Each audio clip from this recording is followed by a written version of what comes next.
Shalom, shalom. Shalom. Puji Tuhan ya. Selamat pagi. Terima kasih untuk tim PAW yang sudah melayani pagi hari ini. Ya. Apa kabar saudara pagi hari ini? Ya, luar biasa. Haleluya. Coba kasih senyum dulu kiri kanan, ya. Kasih senyum yang terbaik. Walaupun tadi mungkin di rumah suami istri lagi marahan, tapi di gereja puji Tuhan ya sudah dapat senyumnya. Oke, hari ini kita akan menyambung seri kehidupan gereja yang lagi kita pelajari, seri kehidupan gereja yang ada di kitab Wahyu, ya, di surat Wahyu. 2 minggu kemarin kita sudah belajar bagaimana tentang jemaat yang ada di Efesus dan jemaat yang ada di Smyrna. Hari ini kita akan belajar dari kehidupan jemaat Pergamus dalam Wahyu pasal 2 ayatnya yang ke-12 sampai ayat ke-17 ya. Saya kasih judul ya, ini adalah gereja yang kuat tapi kompromi. Kuat kok kompromi gitu ya.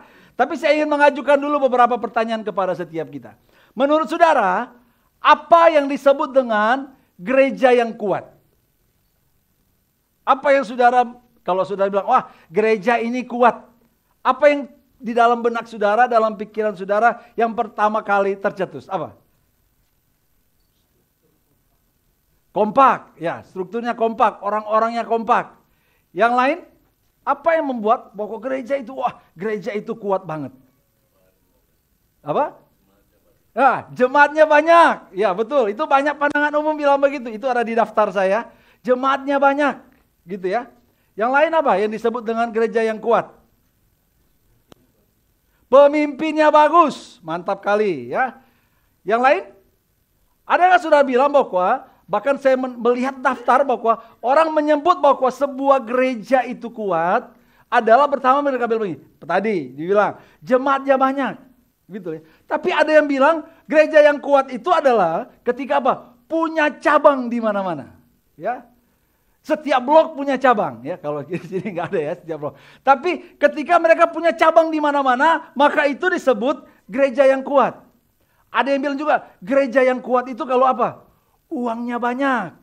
Ya, kalau periksa pas lihat daftar keuangannya, wah hampir miliaran. Nggak pernah keluar tuh duit, ya, untuk bantu jemaat atau diakonia, pokoknya disimpan aja. Maka ketika uangnya banyak, maka mereka berpikir gereja itu kuat. Sehingga apa? Ada gereja yang fokusnya tentang uang supaya apa? Kelihatan kuat dalam dana. Tapi ada juga bilang gereja yang kuat itu ketika apa? Punya gedung yang besar. Ya. Atau mungkin saudara bilang, oh gereja yang kuat itu pastor ketika apa? Jemaatnya semua itu ya adalah seorang binaraga, ya. Kuat-kuat gitu ya. Binaraga ya, aderai, ya jemaat kalau di sini mungkin ada aderai, puji Tuhan gitu ya. Apakah seperti itu ya? Tapi kita akan melihat di dalam Wahyu pasalnya yang kedua ini ya. Kita akan baca dari ayat yang ke-12 sampai ayatnya yang ke-17. Firman Allah berkata begini. Dan tuliskanlah kepada jemaat, kepada malaikat jemaat di Pergamus. Inilah firman Dia yang memakai pedang yang tajam dan bermata dua.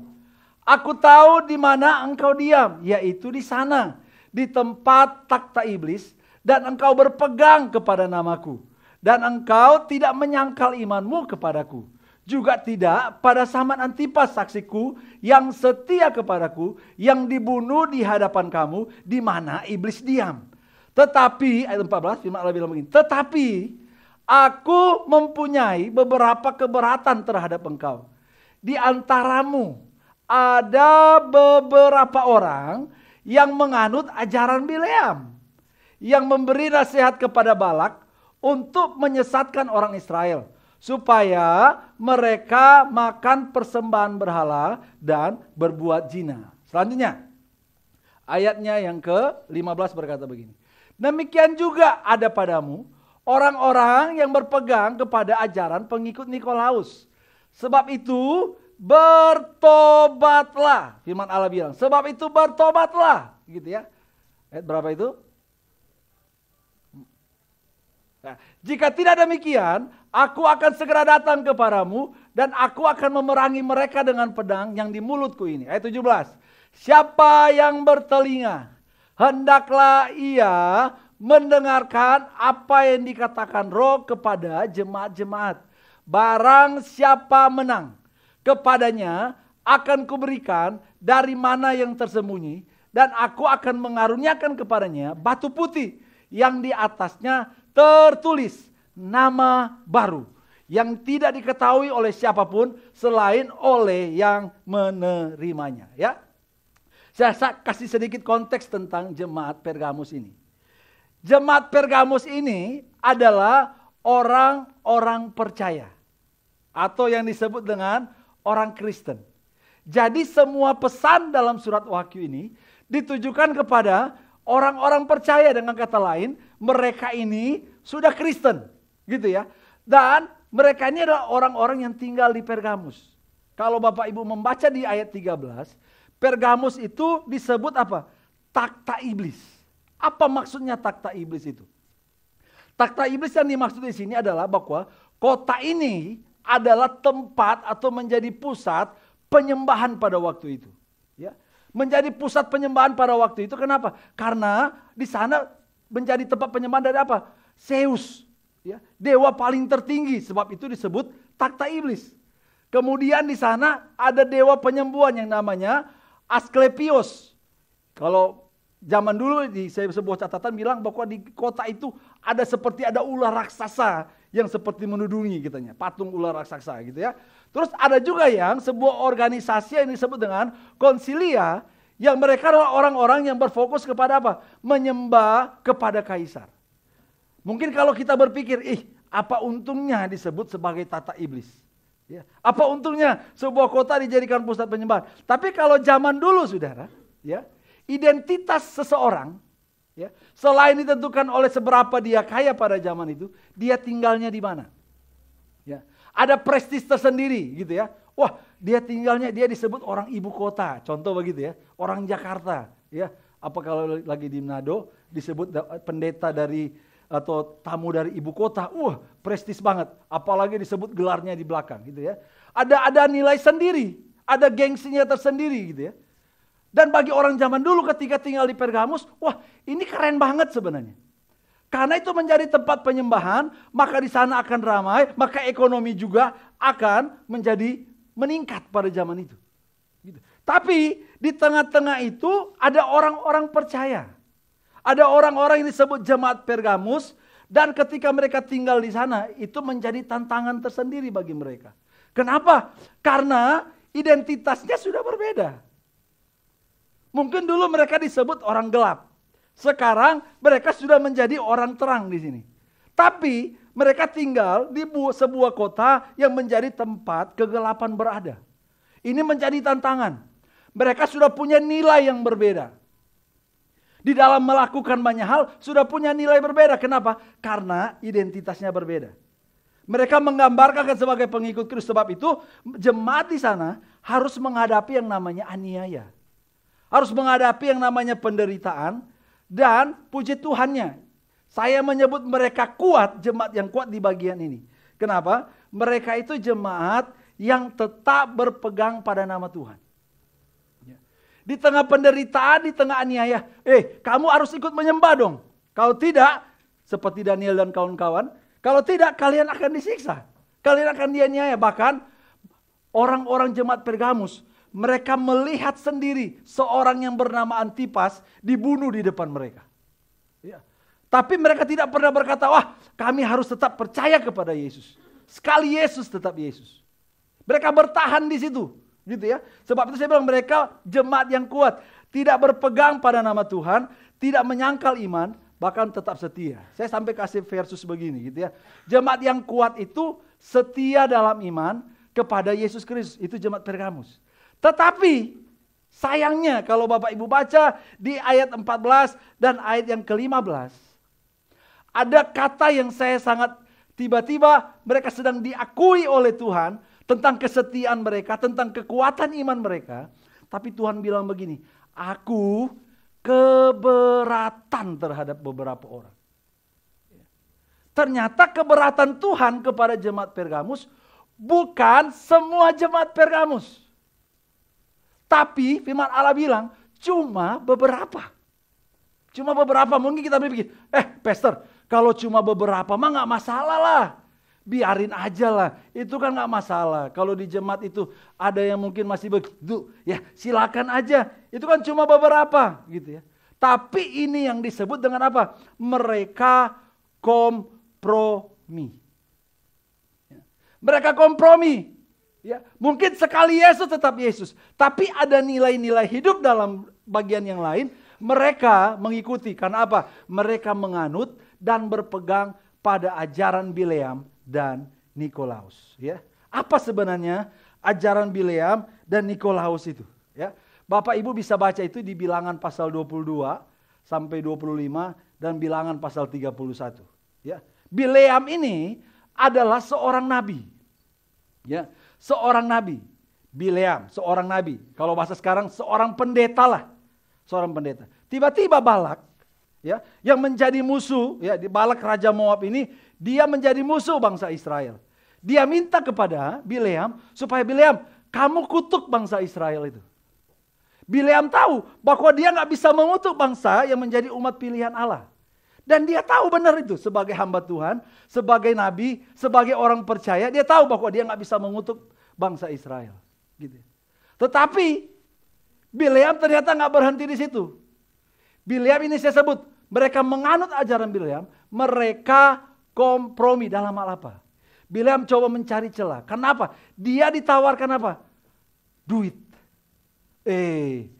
Bileam, sekarang kamu, ya, kami kasih duit. Jadi Bileam itu bersedia mengorbankan keyakinannya demi kepentingan ekonomi. Saya bilang begitu. Ya. Bileam mengorbankan keyakinannya demi kepentingan ekonomi. Betul, saya tetap Kristen sih. Tapi nggak apa-apalah. Kalau cuma tipu-tipu dikit, kalau cuma curang-curang dikit, kalau cuma korupsi-korupsi dikit, nggak apa-apalah. Ya. Bahkan ada orang berkata begini, ya, kenapa kamu pingin jadi politikus atau terlibat dalam politik, pingin jadi memiliki apalah, minimal jadi gubernur, jadi bupati, ya. Sebagai orang Kristen kita harus tampil, katanya begitu ya. Kita harus hadir di tengah-tengah masyarakat, ya. Tapi di sisi lain ada orang yang bilang begini, supaya begini, kalau kita dapat duit, kita dapat proyek, kita akan jadi kaya. Ketika kita kaya, maka itu menjadi bukti bahwa kita diberkati oleh Tuhan. Wah, gitu ya. Mengukur berkat Tuhan dari apa? Duit, hasil korupsi. Bisa bayangkan enggak? Ya. Seorang nabi yang bernama Bileam, dia rela, ini saya bilang yang pertama, apa kompromi yang dilakukan oleh jemaat Pergamus? Mereka mengorbankan keyakinan demi kenikmatan dunia. Orang-orang Pergamus, mereka rela mengorbankan kenikmatan, keyakinan mereka kepada Tuhan demi sesuatu yang ada di dunia ini yang bersifat sementara justru, gitu ya. Tapi sebenarnya apa ini? Kalau kita pelajari, kita selidiki lebih dalam. Ketika mereka mungkin berkata di sisi lain, aku tetap pengikut Kristus sih. Tapi di sisi lain, mereka justru tergoda dengan nilai-nilai yang sementara itu untuk betul Kristen, tapi nggak apa-apa, saya kompromi dikit di bagian ini. Dan salah satunya yang dikompromikan soal apa? Kalau bicara soal duit, it's okay, nggak masalah. Kalau bicara soal demi kenikmatan saya sendiri, it's okay. Demi keuntungan saya sendiri, it's okay. Sebenarnya tanpa mereka sadari, mereka lagi mengungkapkan apa? Apa berhala di dalam hati mereka? Apa yang lagi menguasai hati mereka sebenarnya? Ya.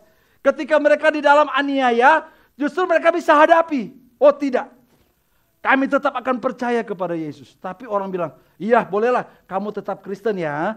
Tapi oke lah kalau untuk yang urusan ini, kalau supaya lolos ini proyek, oke lah kenapa kamu tipu-tipu dikit lah. Kan yang penting cuan.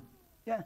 Yang penting cuan, yang penting kamu menikmati uang. Gak apa-apa kamu tetap Kristen, yang penting mau korupsi, mau curang, mau apa semua yang duniawi itu gak masalah lah. Ya. It's okay kamu melakukan itu, yang penting kamu tetap mengaku kamu Kristen gitu ya. Tapi iblis datang dengan godaan halus kepada jemaat Pergamus ini. Dan ketika mereka beberapa orang itu mengiyakan, mereka itu kompromi. Dan itu lagi apa? Mengungkapkan isi hati mereka sebenarnya. Mungkin di mulut sih, dengan sikap bisa saja mereka berkata, aku Kristen. Tapi ternyata ketika mereka mengiyakan itu, oh ternyata ini lagi mengungkap apa? Berhala hati di dalam hidup mereka. Ya. Jadi apa sebenarnya secara praktis Pastor, apa itu ajaran Bileam? Bahwa orang Kristen ya dapat bahkan bisa kompromi dengan keyakinan mereka demi apa? Demi popularitas. Ya. Orang Kristen bisa merelakan keyakinan demi apa? Demi uang. Dan selama apa itu apa? Menguntungkan saya pribadi. Ya. Sebab itu saya bilang begini. Ya. Keinginan yang sementara membuat orang melupakan tujuan utama Tuhan dalam hidup mereka. Bileam sebagai nabi. Ya. Sebagai nabi tujuan Tuhan dalam hidupnya apa? Kalau sebagai nabi apa? Menyampaikan kebenaran. Ya. Sebagai nabi dia harus menyampaikan kebenaran. Terus kita sebagai orang Kristen apa? Panggilan kita yang utama ketika kita menjadi orang Kristen. Apakah sekedar kita hanya beribadah di hari Minggu? Ya. Ya. Tapi justru di rumah kita menjadi suami yang kasar. Ya. Satu pendeta suka bilang begitu ya. Bahwa kita di gereja gemetar-gemetar katanya. Ya. Kalau di gereja gemetar-gemetar. Tapi kalau di rumah istrinya yang gemetar sama dia. Gitu ya. Di gereja buat orang lain gemetar, tapi di jalan membuat sopir-sopir yang lain gemetar sama dia. Wah gitu ya. Melupakan panggilan hidup kepada kita bahwa kita ini terang dan garam. Sebagai seorang nabi, Bileam seharusnya menyatakan kebenaran, tetapi hanya karena keinginan dan kenikmatan sementara membuat dia melupakan panggilan Tuhan atas hidupnya. Begitu juga dengan jemaat Pergamus. Mereka lupa, ya, mereka lupa. Sebab itu saya bilang begini, ya, dunia menggunakan keinginan kita untuk menggoda dan membutakan pikiran kita. Ya. Dia tahu titik lemah kita, maka dia masuk di situ. Ya. Dia tahu titik lemah kita, maka dia coba di situ, maka kita jatuh terus di situ. Dan mungkin orang bilang, nggak masalah, jatuh aja terus. It's okay kok, yang penting kamu tetap Kristen. Nggak apa-apa kamu jatuh terus dalam dosa, Tuhan masih terima kok. Gitu. Apakah begitu kekristenan? Nggak masalah, ya. Kamu jatuh terus dalam dosa, nggak apa-apa. Yang penting kamu tetap hari Minggu ibadah. Nggak apa-apa kamu selingkuh, gitu ya. Nggak ada jemaat yang tahu, istrimu juga nggak tahu. Ya. Cuma teman-temanmu dan Tuhan yang tahu. Kita sembunyi-sembunyi saja. Itu kompromi, saudara. Demi kenikmatan yang sementara. Lalu saya bilang begini, hal paling berbahaya dalam hidup kekristenan adalah apa? Ketika fokus hidup kita bukan lagi ke Tuhan, tetapi diri sendiri. Fokus hidup saya dan saudara bukan lagi ke Tuhan ketika saya menjalani hidup, ketika saya berproses dalam hidup ini, fokus saya pokoknya harus tentang saya hidup ini. Selama saya nikmat, selama saya puas, dan ini menyenangkan diri saya, maka semua harus diri saya. Ya. Harus berfokus sama saya. Itu kompromi dalam jemaat Pergamus. Berpusat sama diri sendiri. Ketika Bileam melakukan itu dia bilang, cobalah. Walaupun dia tahu gak mungkin dia akan bisa mengutuk orang Israel. Dia coba terus cari jalan. Gak masalah lah. Ya, it's okay lah. Dan beberapa jemaat Pergamus menganut ajaran ini. Tidak masalah. Kamu berfokus sama diri sendiri. Selama itu menguntungkan dirimu, it's okay. Padahal seharusnya kita dipanggil untuk apa? Kita menyenangkan Tuhan. Amin. Jadi ada pergeseran pusat dalam hati mereka. Ya. Jemaat Pergamus menjadikan kenikmatan dunia yang menguasai hati dan bukan Tuhan lagi. Ya. Satu ayat bilang begini dalam 1 Timotius 6 ayat 5 sampai 6. Ya, ketika Timotius disinggung oleh Paulus bahwa ada guru-guru yang menyesatkan. Dan salah satunya dia ungkapkan di sini. Di ayat 5 dia bilang begini. Percekcokan antara orang-orang yang tidak lagi berpikiran sehat. Dan yang kehilangan kebenaran. Yang mereka mengira begitu. Bahwa ibadah itu adalah suatu sumber keuntungan. Ya. Dalam terjemahan lain bilang begini. Mereka mengira ibadah itu sebagai apa? Jalan untuk mendapatkan kekayaan. Ini sama dengan apa? Penyembahan berhala. Yang merasuk kepada jemaat Pergamus juga. Gitu ya. Ketika mereka datang cari Tuhan, bagaimana supaya mereka jadi kaya? Mendapat kekayaan. Bukan bagaimana supaya mereka apa? Semakin serupa dengan Kristus, tapi bagaimana supaya dia, aku harus kaya kalau saya ikut Tuhan. Secara materi, kepuasannya di situ. Dan orang berpikir, itu wajar karena kita Tuhannya besar gitu ya. Sekeliru sudah. Itu yang diajarkan oleh apa? Teologi kemakmuran. Berfokus kita cari Tuhan, tujuannya uang. Apa yang dicari orang? Uang gitu ya. Apa yang dicari orang? Pagi, siang, sore, malam. Uang, uang, uang. Bukan apa? Tuhan Yesus. Cuma saya yang tahu lagu itu. Atau karena saudara sudah menghidupi lagu itu jadi gak perlu dinyanyikan lagi gitu ya. Enggak ya. Tapi begitu cari-cari Tuhan ke gereja, hanya orang suka bilang apa? Cari wangsit. Saudara tahu wangsit? Kalau kita makan mie itu ada wangsit. Oh, ya. Wangsit itu yang pimpin pertandingan ya. Oh, itu wasit gitu ya. Apakah begitu? Gitu ya. Sampai orang bilang, Alkitab menyatakan begini, memang ibadah itu kalau disertai rasa cukup, memberi keuntungan besar. Dalam terjemahan sederhana bilang begini, sebaliknya kita akan mendapatkan kekayaan besar secara rohani. Yang minggu lalu sempat disinggung di sini, ketika jemaat mengalami penderitaan, namun firman bilang, namun engkau kaya. Kaya dalam apa? Bukan secara materi sebenarnya, tapi kekayaan besar secara rohani. Kaya dalam kebajikan, kesalehan. Bila kita hidup sesuai dengan kehendak Allah, disertai rasa puas dengan apa yang sudah kita miliki. Masalahnya, kenapa seringkali kita kompromi dalam hidup ini? Karena seringkali apa? Kita enggak rasa puas dengan apa yang kita miliki masalahnya. Ya. Kita enggak bersyukur dengan apa yang sudah Tuhan percayakan bagi kita. Sebab itu saya mengajukan pertanyaan ini kepada setiap kita. Ini. Apakah kita puas dengan apakah yang kita miliki, yang lagi kita miliki sekarang? Dan apakah Kristus itu cukup bagi saya dan saudara? Atau kita perlu yang lain baru saya bilang, itu baru saya merasa puas. Itu lagi apa? Kita lagi mencondongkan sebenarnya hidup kita, hati kita kepada hal yang sementara daripada hal yang kekal. Dan ini yang diajarkan oleh Bileam, yang dianut oleh jemaat Pergamus. Mereka kompromi di situ. Sebab itu, ya, ketika dunia menjadikan kenikmatan sebagai Tuhan dan tujuan utama. Tapi saya mau bilang begini, biarlah setiap kita menjadikan Tuhan sebagai yang terutama. Dan amennya agak kurang ya. Oh, mulai banyak gitu ya. Jadi ketika dunia menjadikan kenikmatan sebagai Tuhan, bahkan tujuan utama mereka, seharusnya kita orang percaya, kita harus menjadikan Tuhan yang terutama dalam hidup ini. Ya. Yesus Kristus sang Raja sejati. Dia rela meninggalkan kenikmatan atau keindahan surga. Tapi dia turun ke dunia untuk melepaskan semua itu apa? Demi saya dan saudara yang berdosa ini. Ya. Karya salib itu justru menyadarkan kita, oh iya, Kristus aja justru ingin meninggalkan semua kenikmatan mungkin yang lagi dikejar orang. Saudara pernah dengar cerita itu? Ada seorang yang kaya, ya, orang kaya, terus ketika dia di pintu surga, ya, dia minta izin sama Petrus. Petrus, saya kan ini orang terkaya di dunia dan kebetulan ada banyak emas saya di rumah. Boleh nggak saya bawa emas saya untuk saya masuk bawa ke surga?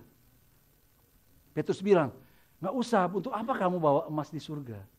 Nggak apa-apa lah, saya bawa aja lah ini emas ini, ya. Kebetulan dia orang kaya tapi juga takut Tuhan gitu ya. Terus dia ketika dia masuk surga, waktu dia buka pintu surga, ini cuma cerita ya, pintu surga terbuka, dia lihat, wih, ternyata surga itu keindahannya ya tidak bisa disetarakan dengan kekayaan dia punya di bumi, bahkan yang dia bawa itu, yang diizinkan dia bawa itu. Ketika dia melihat, wih, jalannya saja sudah emas. Terus dia, wah, betapa indahnya kemuliaan Tuhan. Tiba-tiba karena dia sudah terpesona dengan itu, dia buang emas itu. Tiba-tiba ada suara dari surga. Perhatian, yang baru buang sampah harap dipungut lagi sampahnya. Gitu ya. Ternyata kekayaan dunia itu jadi sampah. Gitu ya. Tapi seringkali kita berusaha ada di situ. Tapi Kristus rela meninggalkan itu untuk apa? Dia mau supaya kita semua ini ada di dalam hidupnya. Dan dia bertakhta atas hidup kita. Amin. Yang kedua. Ya. Apa yang dikompromikan? Apa yang dikompromikan oleh jemaat Pergamus? Ya. Yang mereka menganut ajaran Bileam dan ajaran Nikolaus. Ini yang kedua. Bahwa apa? Mereka membangun pelayanan dengan cara dunia. Ya. Apa maksudnya? Ya. Kalau kita membaca dalam bilangan itu, ya, di bilangan 22 sampai bilangan 25 itu, kita melihat ketika dia gagal, ketika Balak gagal, ya, dia coba dengan cara yang lebih halus. Ya. Dia coba dengan cara yang lebih halus, dia bilang begini sama si Balak. Ya, Balak, ini nggak akan berhasil kalau kamu paksa saya, ya, untuk mengutuk orang Israel. Nggak akan berhasil. Ya.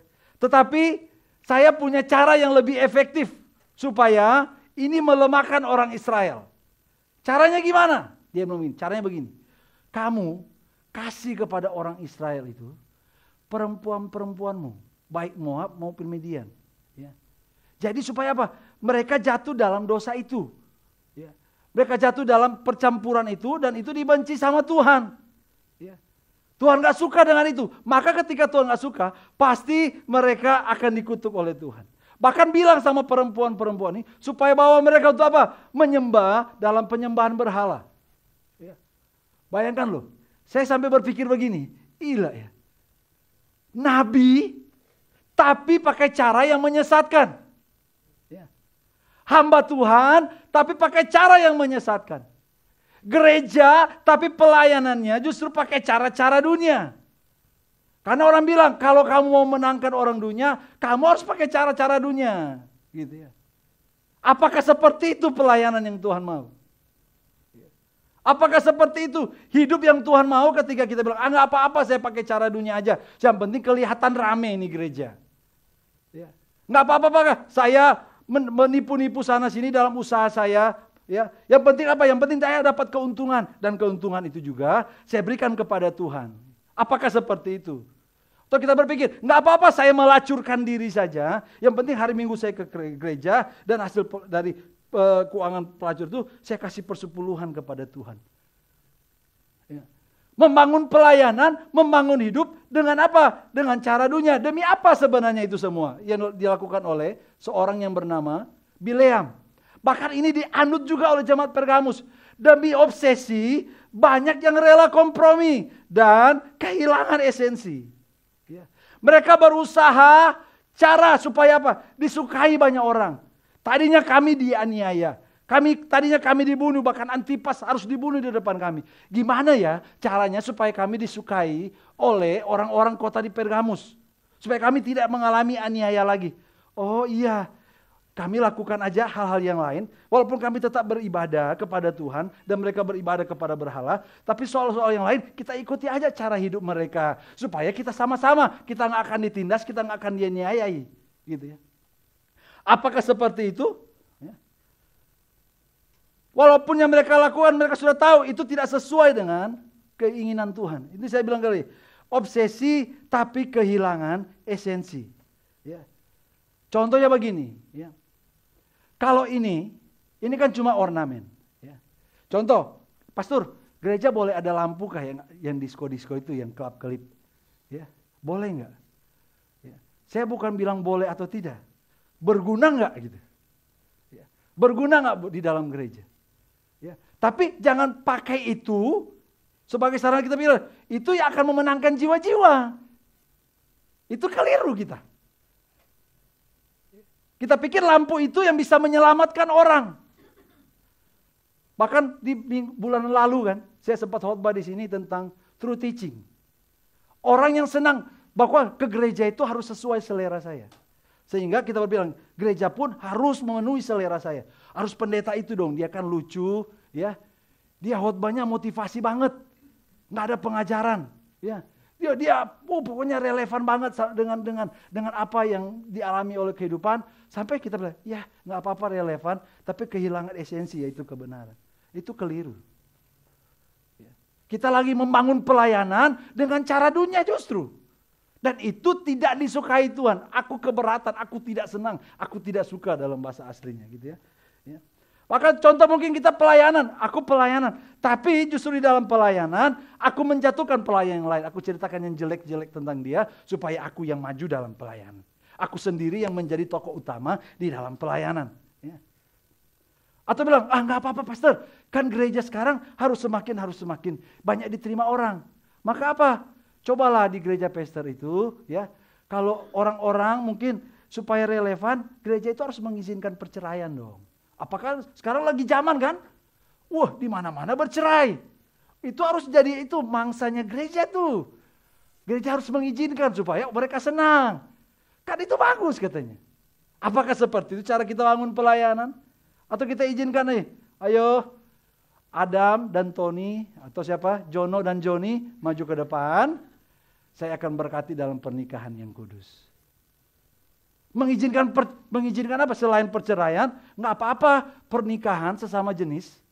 Karena kita lagi di zamannya seperti itu. Kalau nggak, gereja akan ditolak, gereja akan dihina. Gereja akan ditinggalkan kalau gereja nggak hadir seperti itu. Kita hadir untuk orang-orang berdosa, tapi tidak mengizinkan dosa. Gereja harus hadir begitu seperti Yesus. Dia hadir buat orang berdosa, tapi bukan berarti dia mengizinkan dosa. Tapi jangan sampai kita membangun pelayanan, membangun hidup seperti itu. Bahkan mungkin saya sebagai hamba Tuhan, saya mengkhotbahkan yang enak-enak saja kepada saudara. Yang penting saya diterima.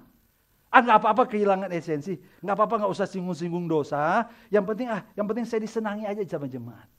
Disenangi aja supaya gereja semakin ramai. Kamu jangan singgung-singgung dosa, Arthur. Gitu ya. Apakah seperti itu? Sebab itu saya ingat sekali ya. Ini dia tulis dalam sebuah buku, Pak Yakub Triandoko. Dia bilang begini, gereja justru hari ini semakin serupa dengan dunia yang seharusnya diubahnya. Ya. Terus dalam catatan dia bilang begini, salah satu alasan ya, mengapa gereja Tuhan pada masa kini memiliki pengaruh yang kecil bagi dunia. Kenapa gereja hari ini justru memiliki pengaruh yang kecil bagi dunia? Kenapa katanya? Dia bilang begini, karena dunia telah memiliki pengaruh yang besar dalam gereja. Sehingga apa? Gereja sudah nggak punya dampak lagi bagi dunia. Kenapa? Karena dunia sudah berdampak besar dalam gereja. Sehingga menjalankan gereja pun nggak apa-apalah dengan cara dunia, pelayanan dengan cara dunia. Ini dalam kehidupan gereja. Tapi bagaimana dengan kehidupan kita sehari-hari?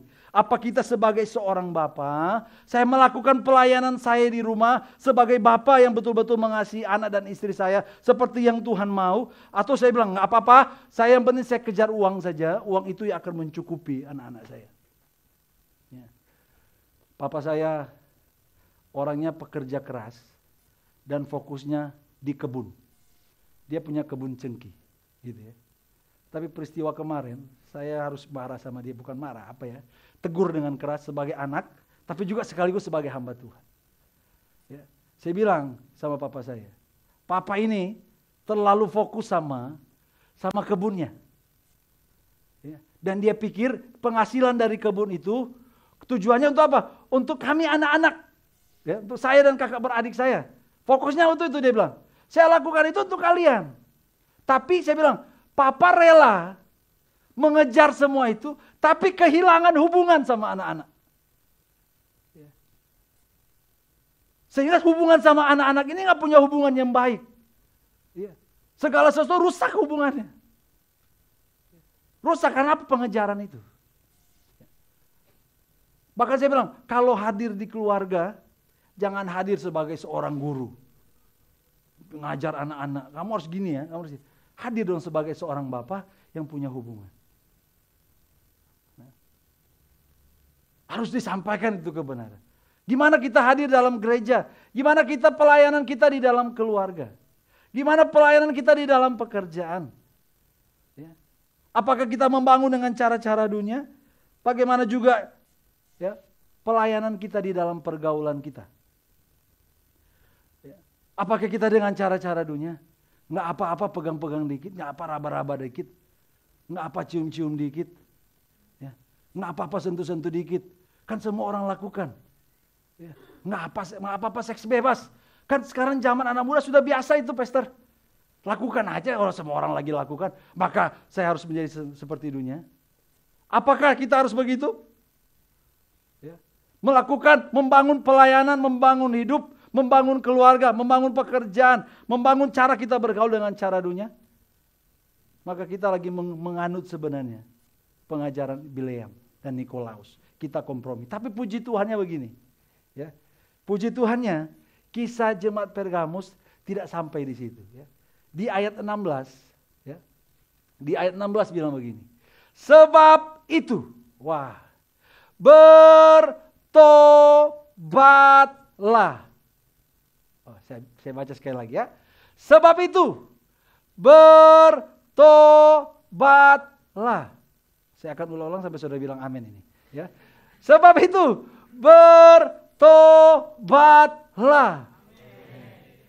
Mungkin bagi kita, ya, ini sebuah berita yang gimana nih Tuhan. Tapi justru bagi saya ini adalah anugerah Tuhan bagi jemaat Pergamus. Ya. Bisa nggak Tuhan langsung bilang begini, sekarang maka aku akan memerangi kamu dengan pedang yang ada di mulutku.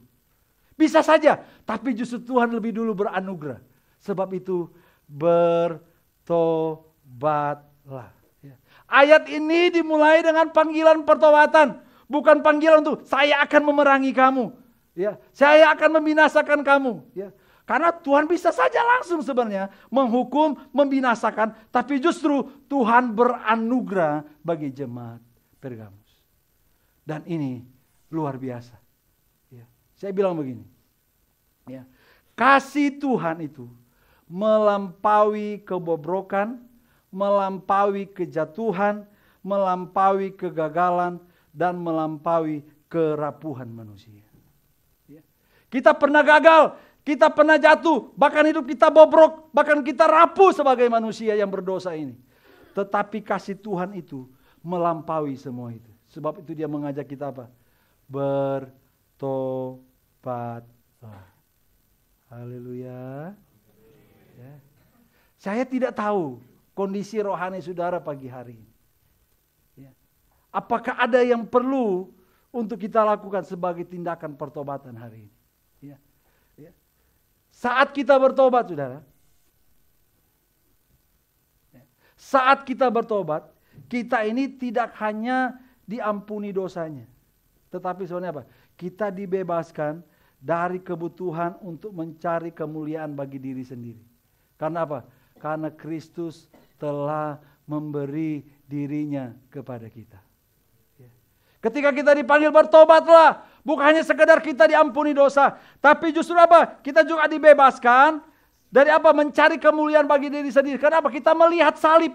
Kristus sudah memberi dirinya bagi saya dan saudara. Kristus sudah melakukan yang terbaik bagi saya dan saudara di atas kayu salib itu. Sebab itu saya bilang, penerimaan Kristus akhirnya menjadi cukup bagi saya. Saya tidak mencari penerimaan dengan apa? Saya seks bebas, saya melakukan dosa. Saya tidak berusaha korupsi di sini supaya saya diterima oleh kalangan-kalangan pengusaha-pengusaha ini, kalangan-kalangan politikus ini supaya saya diterima. Tapi saya melihat saya sudah diterima oleh Yesus dan itu cukup bagi saya. Saya nggak lagi mencari penerimaan karena apa? Kemuliaan diri sendiri atau lebih ingin disenangi oleh banyak orang. Tapi karena saya sadar saya sudah diterima oleh Tuhan. Kalau Bapak Ibu baca di dalam waktu yang terakhir tadi, ya, Tuhan bahkan memberikan mereka apa? Nama baru. Tuhan memberikan mereka apa? Nama baru. Ya, kita tidak lagi mencari penerimaan dengan kenikmatan dunia, bahkan dengan pelayanan ini. Kenapa? Karena Kristus memberi kita nama baru. Ketika berbicara nama baru, orang-orang yang menang yang menerima nama baru, itu menunjukkan apa? Kita punya identitas yang baru. Rama mungkin bisa main. Ya. Kita punya identitas yang baru. Tapi dimulai dengan apa? Kesadaran kita, oh iya, Kristus itu cukup bagi saya. Dan itu yang membuat apa? Saya bertobat, saya datang kepada Kristus. Ya. Yang terakhir. Ya. Yang terakhir saya tutup dengan ini.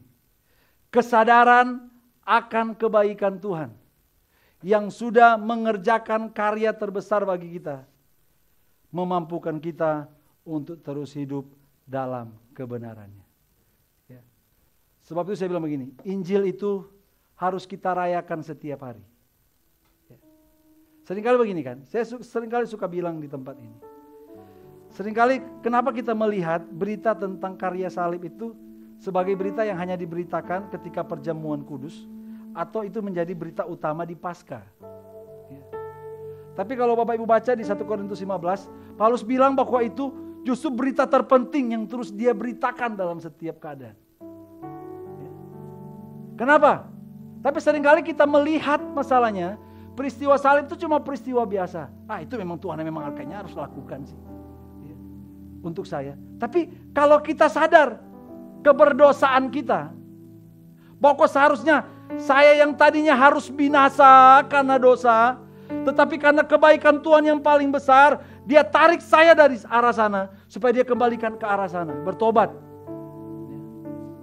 Tadi saya arah sana, sekarang dia bilang putar balik, kamu harus bertobat, gitu ya. Mungkin kita banyak godaan. Seringkali kita bilang, tolong sebelah, itu dosa, tapi bilang, nggak apa-apa, gitu ya. Ada dua orang jalan, gitu. Mereka lihat sebongkah, maaf saya harus bilang, kotoran sapi, ya. Tapi sudah mengering, mungkin dari kelihatan luar sudah mengering. Satu bilang, itu kotoran sapi. Enggak, itu batu. Enggak, itu kotoran sapi. Gitu ya. Itu batu. Enggak, itu kotoran sapi. Itu batu, satu sudah bilang, itu batu. Enggak, akhirnya apa? Untuk membuktikan, ya, dia bukan injak, tapi dia berlutut begini. Dia colok begini tuh. Saya bilang, oh iya, ternyata tai, gitu ya. Apakah kita harus sampai begitunya? Tapi puji Tuhannya, Tuhan beranugerah kepada kita. Kita dipanggil, Arthur bertobatlah, Kevin bertobatlah, Tony bertobatlah, Cornel bertobatlah, Yulia bertobatlah. Itu panggilan anugerah bagi kita. Bahwa yang mendorong kita, yang menggerakkan kita melakukan banyak hal. Karena kita sadar, saya sudah diselamatkan. Tuhan sudah bayar dengan harga yang sangat mahal untuk hidup kita. Ketika kesadaran terus itu dalam hidup kita, iya. Itu yang menggerakkan kita untuk apa? Terus hidup, bahkan dimampukan untuk melakukan setiap kebenaran Tuhan. Seperti saya bilang, mari kita harus merayakan Injil setiap hari. Merayakan anugerah Tuhan yang sudah kerjakan itu. Dia bangkit di antara orang mati. Ya, kubur kosong itu menjadi bukti bahwa kita menang, kita punya pengharapan sebagai orang percaya. Karena kita punya pengharapan, apakah kita mau meletakkan pengharapan kita kepada yang sementara? Kenikmatan dunia, uang, popularitas, kesuksesan di dunia ini. Apakah Pastor Arthur benci kesuksesan? Enggak. Justru kita harus menjadi orang yang berhasil, sukses, supaya kita bisa membantu banyak orang, membantu pelayanan. Tapi seringkali kita menaruh identitas diri kita masalahnya kepada nilai-nilai ini. Daripada kita menaruh identitas kita kepada Tuhan yang sanggup memberikan nama baru bagi setiap kita. Orang-orang yang menang. Menang bukan karena saya.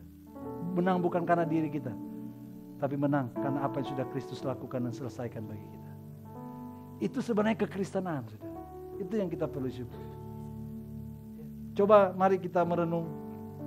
Kita mendiagnosa hati kita pada pagi dan siang hari. Di mana hati saya berpusat pada hari ini? Apakah ketika pun saya cari Tuhan, semuanya tentang aku, bukan tentang Tuhan? Apa ketika saya menjadi Kristen, semua harus tentang aku, bukan tentang Tuhan? Apakah di dalam hidup ini semuanya tentang kesenangan saya pribadi, bukan soal kesenangan Tuhan?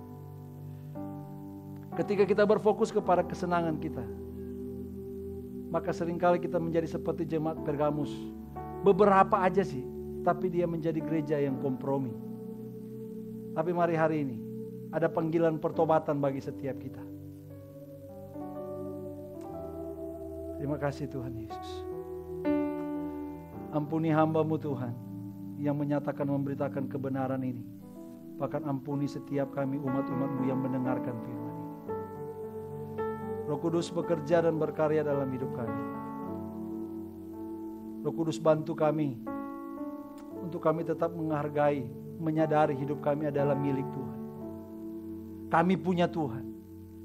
Dan biarlah kami taruh pengharapan kami. Kami taruh nilai hidup kami. Kami taruh identitas kami hanya kepada Tuhan saja. Yang sudah mati dan bangkit itu.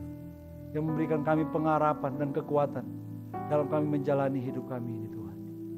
Engkau menolong setiap umat-umat-Mu siang hari ini Tuhan. Apapun yang menjadi pergumulan mereka. Mungkin mereka lagi hidup di tengah sebuah kondisi yang mengajak mereka untuk tetap nggak apa-apa jatuh dalam dosa. Tapi mereka mau tetap memegang kebenaran firman-Mu seperti Daniel dan kawan-kawannya Tuhan. Kami mau berkata sekali Yesus, tetap Yesus. Bahkan dalam hidup kami mau tetap melakukan itu sekali Yesus, tetap Yesus.